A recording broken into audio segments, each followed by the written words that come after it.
দোসরা জুন ২০২৬-এ কিন্তু বৃহস্পতির কর্কট রাশিতে গোচর ঘটছে। ১২ বছর পরে এই গোচর হবে এবং বৃহস্পতি কিন্তু কর্কট রাশিতে ৫ ডিগ্রিতে সুতুঙ্গ অবস্থায় থাকেন এবং সেই সময়কালে বিশেষ করে কিন্তু বৃহস্পতি খুব ভালো ফল দিয়ে থাকেন। তো কোন কোন রাশির ব্যক্তিরা বিশেষ করে এই বৃহস্পতির গোচরে খুব ভালো ফল লাভ করবেন সেটাই কিন্তু আজকের এই ভিডিওতে বলব। মেইনলি ৪টে রাশির ব্যক্তিরা আছেন এই বৃহস্পতির গোচরে কিন্তু খুবই ভালো ফল লাভ করতে চলেছেন। কিন্তু বৃহস্পতি তো আমাদের গুরুদেব, তিনি সবসময় আমাদেরকে ভালো ফল দিয়ে থাকেন, কোনো সময় খারাপ ফল উনি দিতে চান না নিজের ইচ্ছা করে। এবং তার সাথে সাথে বৃহস্পতিকে নৈসর্গিক শুভ গ্রহ বলে মানা হয়। তাই জন্য আদার্স আপনাদের যে রাশিগুলো আছে তারা কি খারাপ সময় দেখবে? একদমই না। অন্যান্য রাশিদের ক্ষেত্রেও কেমন সময় যাবে সেটা কিন্তু আমি পরের ভিডিওতে আলোচনা করব, সেই ভিডিওটিও কিন্তু দেখতে একদমই ভুলবেন না। তো এই ভিডিওতে আমি মেনলি বলবো কোন কোন ৪টে রাশি মেনলি বেনিফিশিয়াল হতে চলেছে এই বৃহস্পতির গোচরে। প্রথমেই বলে রাখি যে রাশিটার নাম সবথেকে আগে আসছে সেটা হচ্ছে কর্কট রাশি।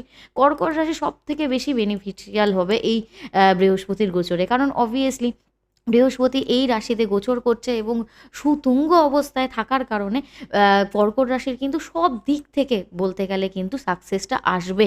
অনেক অনেক বছর পর কর্কট রাশি কিন্তু একটুখানি কিন্তু রিলিফ পেতে চলেছেন। তারপরে যে রাশিটির কথা বলবো সেটা হচ্ছে স্করপিও বা বৃশ্চিক রাশি। বৃশ্চিক রাশির ধর্ম বা লাকের ঘরে কিন্তু বৃহস্পতির গোচর হতে চলেছে। তো এই কারণের জন্য কিন্তু বৃশ্চিক রাশির মানুষরা কিন্তু খুব ভালো সময় দেখতে চলেছেন। এতদিন ধরে যাদের লাক বা ভাগ্য সাথ দেয়নি তাদের কিন্তু এবার ধীরে ধীরে ভাগ্যটা হঠাৎ করে সাথ দিতে শুরু করবে। তাই জন্য আশা একদমই ছাড়বেন না, আপনাদের গুরুদেব আপনাদেরকে কিন্তু অবশ্যই পথ দেখাবে।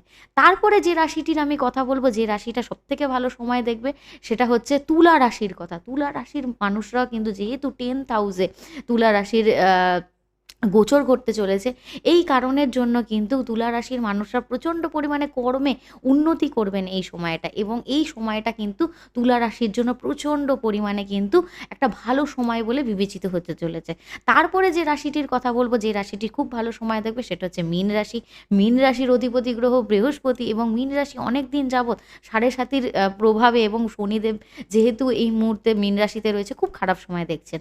কিন্তু 5th হাউসে যেহেতু শনিদেব এই সময় গোচর করছেন, মীন রাশির জন্য কিন্তু খুব ভালো সময় আসতে চলেছে। তাই জন্য আপনারাও কিন্তু একদমই আশা ছাড়বেন না, গুরুদেব আপনাদের সাথেও কিন্তু একটা ভালো ন্যায় করতে চলেছেন। তো এই কয়েকটা রাশি যদি আপনার হয়ে থাকে অবশ্যই কমেন্টে জানাতে ভুলবেন না। আদার্স রাশিগুলোর ভিডিও কিন্তু পরের ভিডিওতে আসে, তাই জন্য স্টে টিউনড।